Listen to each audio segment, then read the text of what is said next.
Na-define na natin ang disaster. Na-define na natin ang hazard.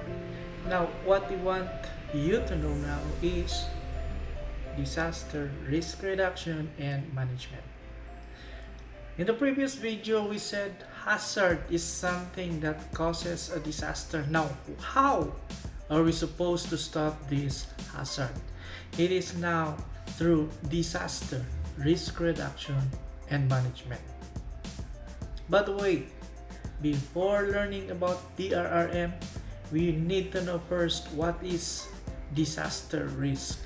If you observe, the first two words of this DRRM refers to disaster risk. What is this disaster risk?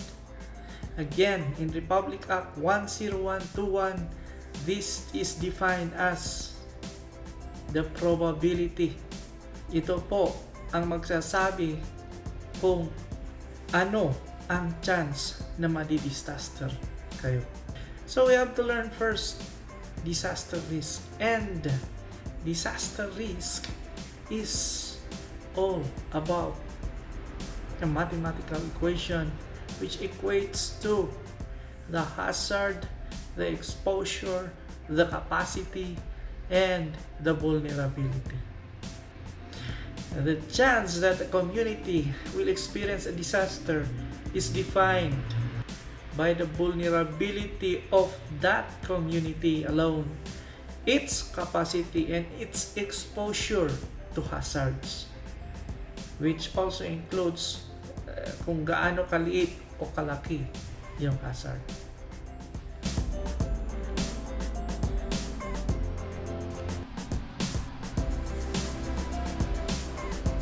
This is a drawing by Joshua Bukasan. Shout out, salamat sa drawing. And I want to show it to you to further explain what are we talking about if we're referring to disaster risk. So, kung titingnan natin just by the image alone, we can see that there is a big risk. There's a big disaster risk. Malaki ang tsansa na yung paaralan natin ay magka-experience ng disaster. Bakit? Dahil ito sa malaking bato or a hazard for that matter, a huge hazard, kasing laki ng paaralan. Pangalawa, yung paaralan exposed doon sa hazard. Pangatlo, ang mga biktima natin dito ay mga bata, vulnerable children. Pang-apat, the capacity is not seen or is not visible. So we can see it is illustrated that there is a huge disaster risk in this drawing or situation. So ano pong gagawin mo dyan?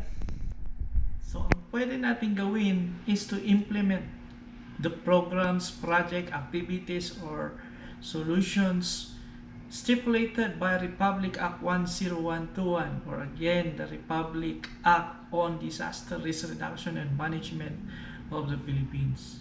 Ang sabi dyan, kailangan 4 thematic areas ang kailangang pagtuunan so that we will address the very high disaster risk. And these thematic areas are what we call the prevention, mitigation, the response, the preparedness, and the rehabilitation and recovery areas, which will be our next topic on my next video. For now, I hope you had an idea of what is disaster risk and why is it important in disaster risk reduction and management. Thank you.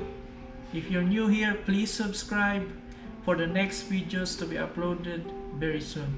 Maraming salamat. Mabuhay ka.